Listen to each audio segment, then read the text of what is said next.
Hi everyone. This lesson is going to concentrate primarily on ethical questions and concerns associated with studying human social behavior scientifically. Ethics really has to do, more than anything else, with right and wrong. And on the 7th page of the first study guide, I've highlighted 4, and keep in mind this is not an exhaustive list by any stretch of the imagination, key ethical concerns. And let's kind of do this out of order and start with number 3. Basically, again, the question is the money trail. Kind of, show me the money. Could those funding research put a lot of pressure on a researcher to alter his or her findings?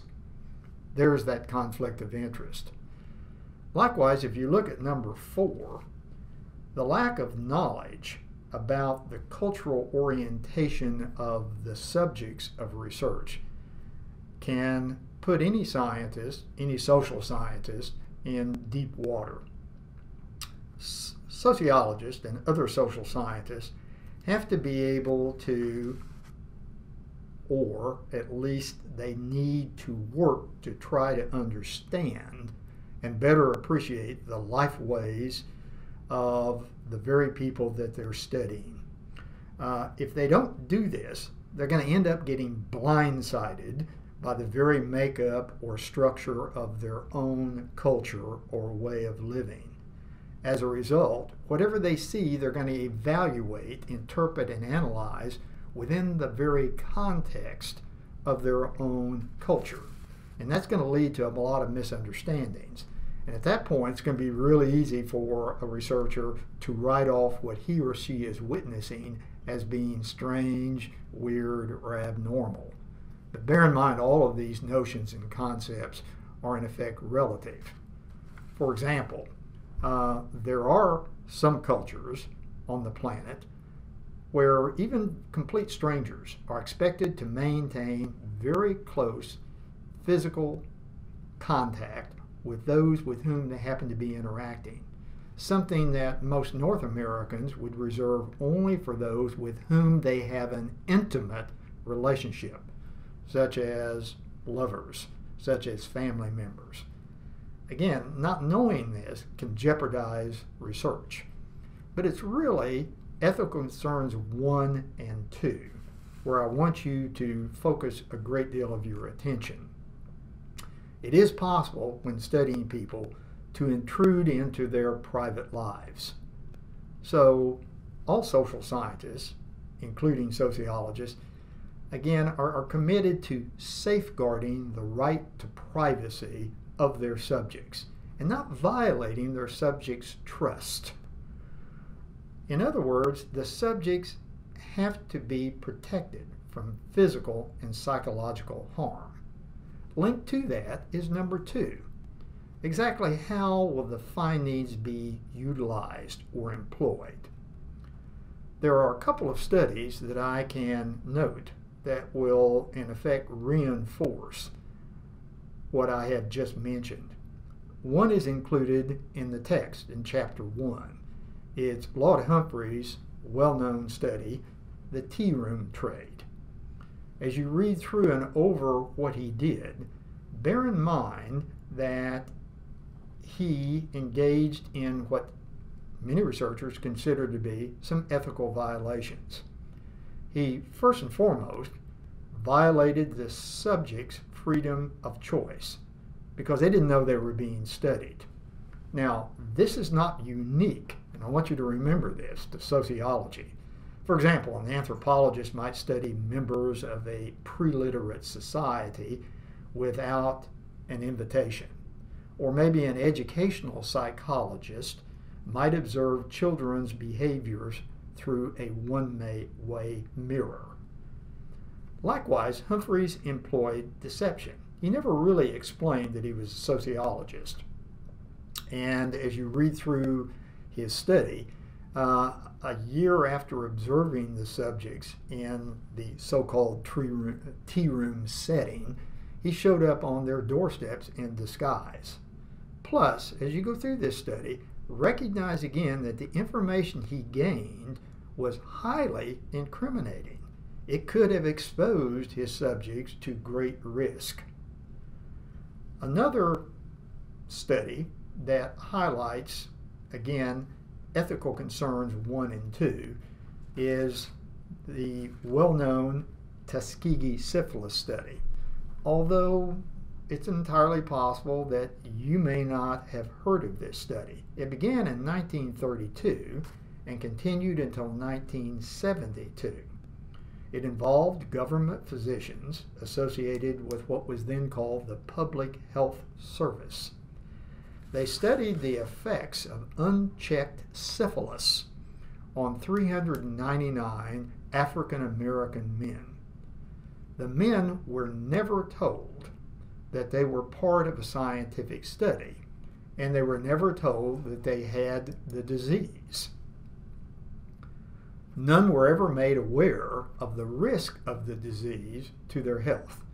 These 399 served as members of the experimental group. They'd been exposed to the independent variable, in this case syphilis. They were compared to 201 African American men who were free of syphilis. They made up what was called the control group. They had not been exposed to the independent variable. Now, what's troubling about this study is that none of the 399 infected men were offered the standard treatment available at the time. Believe it or not, it was a combination of arsenic and mercury.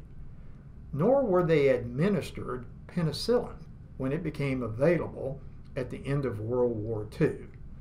The doctors involved in this project and other researchers were primarily interested in detailed analyses of the bodies of those infected men who died during the course of the project.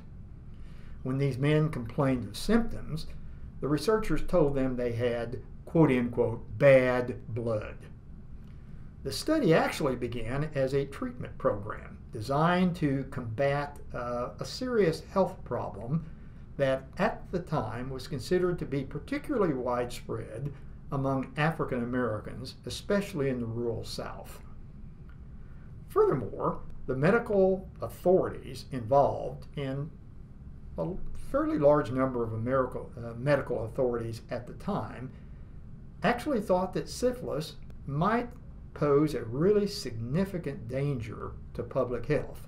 As a matter of fact, it's entirely possible to make the argument it was viewed by many in the medical profession as being as serious a threat as AIDS is today, and reflecting the deep-seated prejudices of the time. Most medical authorities thought that the disease probably had different effects on African Americans than it did whites. Those physicians and other researchers affiliated with the Tuskegee study thought that documenting and studying the differences that might be involved would help to lead to a more effective cure. Part of the problem was that a lot of the money for this project dried up as a result of the impact of the Great Depression. So a fateful decision was made in 1932 where the U.S. Public Health Service decided that if the government could not afford to treat syphilis, then perhaps the doctors could learn more by researching the effects of the disease.